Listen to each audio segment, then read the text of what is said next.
देखिए, मैं कोई मूवी रिव्यू नहीं कर रहा हूं क्योंकि मेरा चैनल जो है कोई मूवी रिव्यू का चैनल नहीं है।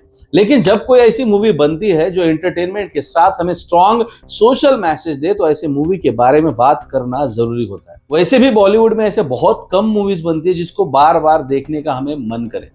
रंग दे बसंती और वेडनेसडे, ये दो मेरी ऐसी फेवरेट मूवी है जो कई बार देखने के बाद भी मुझे बोर नहीं होती, क्योंकि इस मूवी ने सिस्टम के खिलाफ आवाज उठाई थी। इस मूवी ने देश में चल रहे गलत कामों के खिलाफ आवाज उठाई थी और आज भी वो चीजें चल रही है। इसकी वजह से मूवी हम जितनी भी बार देख ले हमें बोर नहीं होता है, क्योंकि हमें हर बार वो नई सी लगती है, क्योंकि सिस्टम में गलत कामें आज भी चल रही है। और ऐसे ही सिस्टम के खिलाफ आवाज उठाने की हिम्मत जवान के द्वारा शाहरुख खान ने दिखाई।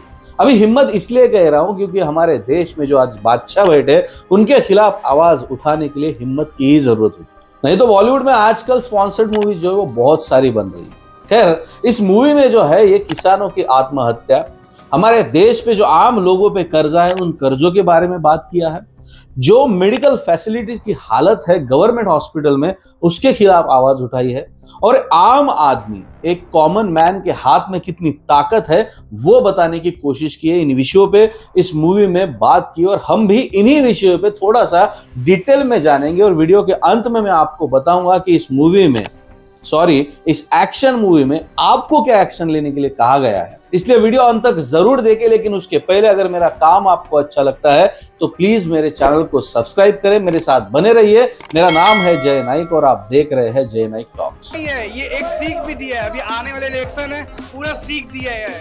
प्लीज मस्ट दिस मूवी, क्योंकि बहुत अच्छा सोशल मैसेज है इस मूवी में। बाप की एंट्री जब हुई ना शाहरुख खान वाले बाप की, उसका स्वैग ही एकदम अलग भाई, मतलब दिमाग बवाल हो गया एकदम। आजकल ज्यादातर लोग धर्म राजनीति को लेकर वोट करते हैं, लेकिन हमें एजुकेशन के लिए वोट करना चाहिए। जितनी उम्मीद की थी उससे कहीं ज्यादा बेहतर मूवी लगी। पैसा वसूल और एक्स्ट्रा दे देंगे, मिठाई भी ले लेंगे सबके लिए। हाँ,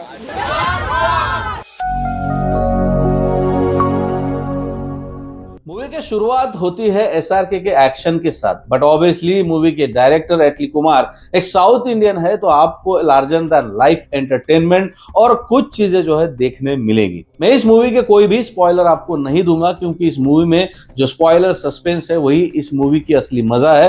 तो वो मजा मैं चाहता हूं कि आप थिएटर में जाके उठाएं, इस बात की गारंटी है कि आपका पैसा वेस्ट नहीं जाएगा।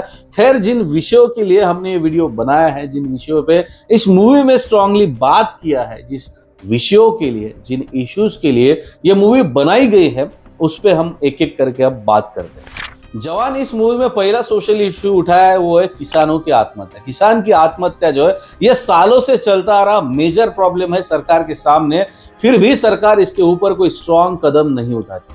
अपने देश की कुल आबादी के 48% मतलब ऑलमोस्ट आधे लोग जो है वो डायरेक्ट और इनडायरेक्ट एग्रीकल्चर सेक्टर पे डिपेंड है, और इसी एग्रीकल्चर सेक्टर पे जो लोग डिपेंड है उसी सेक्टर में सबसे ज्यादा सुसाइड की भी संख्या है। 2014 के बाद सरकार ने ढंग से इस सुसाइड के आंकड़े जो है वो रिलीज नहीं किए हैं। अगर महाराष्ट्र में देखा जाए तो 8 से 10 किसान हर दिन सुसाइड कर रहे हैं। ये सिर्फ महाराष्ट्र की संख्या है, पूरे भारत में कितनी बड़ी होंगी। और ये सरकारी नंबर है। सरकारी नंबर अगर 8 से 10 हर दिन का है तो रियलिटी इससे भी कई खतरनाक होती है। और ये जो किसान सुसाइड करते हैं, महज 10 से 15 हजार का इन पे लोन होता है, उसके लिए सुसाइड करते हैं। लेकिन सुसाइड करने के बाद सरकार इनको 2 लाख रुपए का मुआवजा देती है। मतलब देखिए कितनी गलत बात है, कितनी अजीब बात है कि जीने के लिए सरकार उनको 15-20 हजार रुपए नहीं देती, लेकिन मरने के बाद उनको 2 लाख रुपए दिया जाता है। जो किसान पूरे देश का पेट भरता है उसका ही बच्चा आज भूखा सो रहा है। जो किसान पूरे देश का पालन करता है उसका ही बच्चा, उसका ही परिवार आज घर से बेघर है। ऐसा क्यों? और इस मूवी में भी वही चीज दिखाई, जैसे कि नंबर पता नहीं है कि कितने किसान हर दिन मर रहे, कितने किसान अपने बीवी बच्चों माँ बाप को छोड़ के दुनिया छोड़ के चले जा रहे हैं। ये नंबर एग्रीकल्चर मिनिस्टर को भी पता नहीं रहता। ऐसे स्ट्रॉन्ग इशू पे सवाल जो इस सरकार से सीधा पूछा है इस मूवी के द्वारा। आप मैं हम में से ऐसा कोई नहीं है कि जिसने लोन ना लिया हो। हर कोई इंसान लोन लेता है और हर कोई इंसान ऑनेस्टली उस लोन को रीपेमेंट करता है।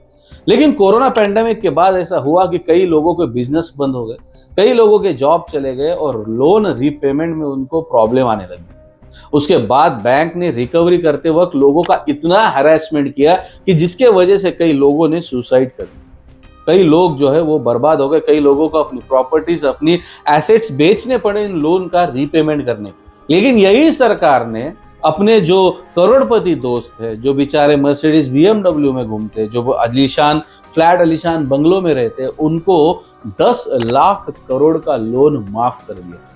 मतलब किसान जो इसमें कई है जिन्होंने ऐसे ही लोन के लिए सुसाइड कर लिया, ऐसे किसानों के लिए पूरे 48% जो आबादी है उनके लिए सरकार ने लोन माफ किया था 2300 करोड़ का। मतलब 48% पॉपुलेशन के लिए 2300 करोड़ की माफी। और जो 1% पॉपुलेशन है, जो करोड़पति है, जिनके पास ऑलरेडी बहुत सारा पैसा है, उनको सरकार ने 10 लाख करोड़ का लोन जो है माफ कर दिया।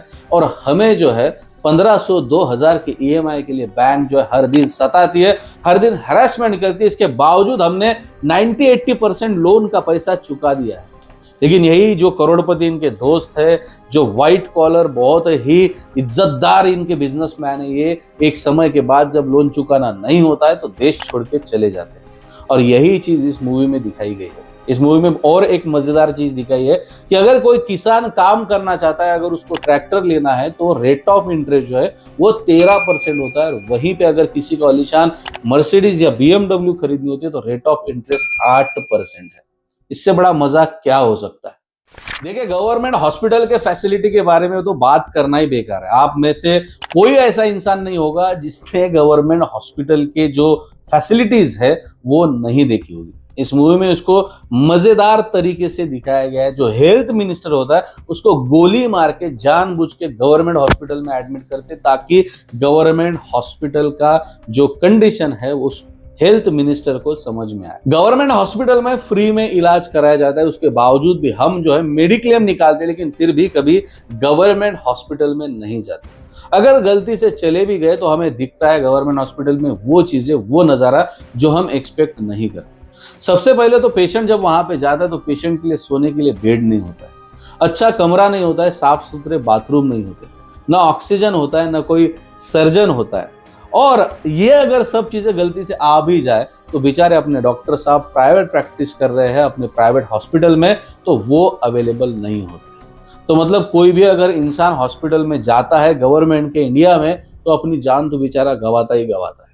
हाल ही में महाराष्ट्र के ठाणे डिस्ट्रिक्ट में एक पब्लिक हॉस्पिटल, गवर्नमेंट हॉस्पिटल में एक ही दिन 15 से 20 लोगों की मौत हुई थी इसी ऑक्सीजन के कमी के कारण, बेड के कमी के कारण। मतलब लोगों की संख्या बढ़ गई और वहां पे जो प्रोवाइड करने के लिए चाहिए थे इक्विपमेंट्स वो प्रोवाइड नहीं हुए, ना ऑक्सीजन था, ना बेड थे और ना ही डॉक्टर थे। तो उसकी वजह से इतने लोगों को जान गंवानी पड़ी।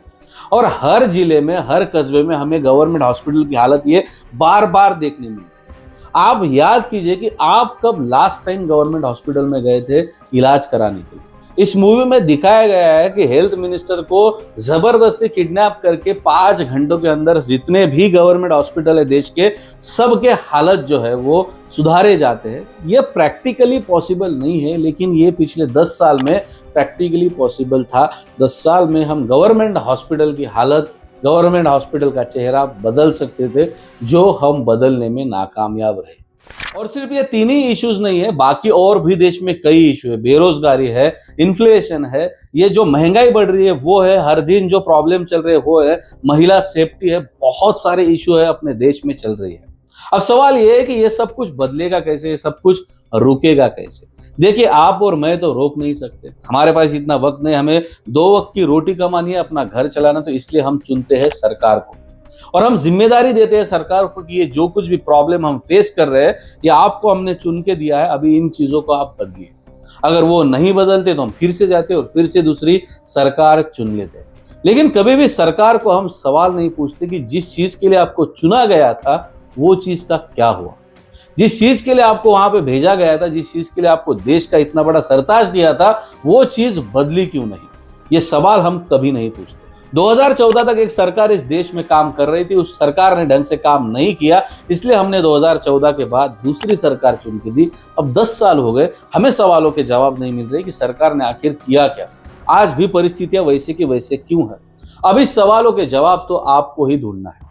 लेकिन जैसे मैंने बताया कि इस मूवी में आपको एक्शन लेने के लिए कहा गया है और एक्शन है ये उंगली। इस उंगली में बहुत ज्यादा ताकत होती है, क्योंकि इसी उंगली के दम पे हम इस देश के चलाने वाले नुमाइंदों को चुनते हैं।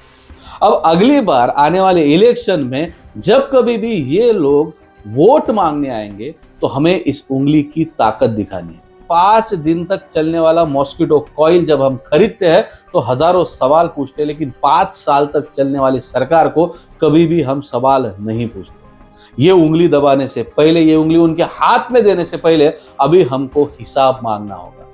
पिछले 10 साल का, पिछले 50 साल का, जो कोई भी, चाहे कोई भी पार्टी हो, कोई भी नेता हो, जब हमें वोट मांगने आएगा तो उस वोट मांगने वाले इंसान से, उस वोट मांगने वाले नेता से हमें सवाल पूछना है, हिसाब पूछना है कि आपको हमने चुन के दिया था, उस वक्त आपने क्या किया, उस वक्त आपने ऐसी कौन सी बातें की, ऐसी कौन सी चीजें की जिसकी वजह से हमारे जीवन में बदलाव आए।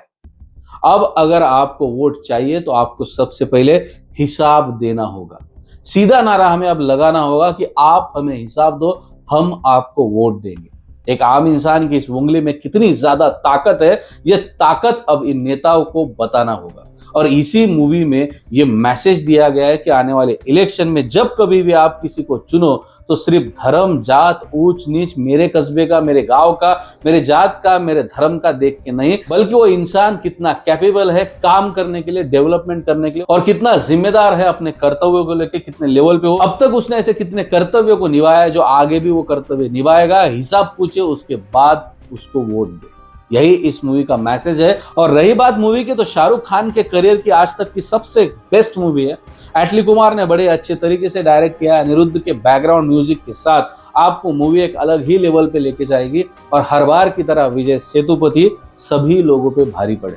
बस यही कहूंगा कि मूवी जो है सबसे हटके, सबसे अलग है, एंटरटेनमेंट है, एक्शन है, इमोशन है, आप रो भी दोगे, लेकिन साथ ही साथ आपको बहुत अच्छा सोशल मैसेज भी है। तो पूरे परिवार के साथ जाके इस मूवी को एंजॉय करें, देखे, सीखे, और उसके बाद में समझिए कि इस उंगली में कितनी ताकत है जो आने वाले इलेक्शन में हमको दिखानी है। तो आज के लिए इतना ही दोस्तों। उम्मीद करता हूं कि वीडियो आपको इन्फॉर्मेटिव लगा होगा। उम्मीद ये भी करता हूं कि लोगों के साथ वीडियो को शेयर करेंगे। आपकी अगर कोई राय है तो मुझे कमेंट सेक्शन में जरूर बताएं। ऑलरेडी चैनल को सब्सक्राइब कर लिया, इस कॉन्फिडेंस के साथ आज मैं आपसे विदा लेता हूं। मिलते हैं अगले वीडियो में, तब तक के लिए अपना ख्याल रखिए। धन्यवाद।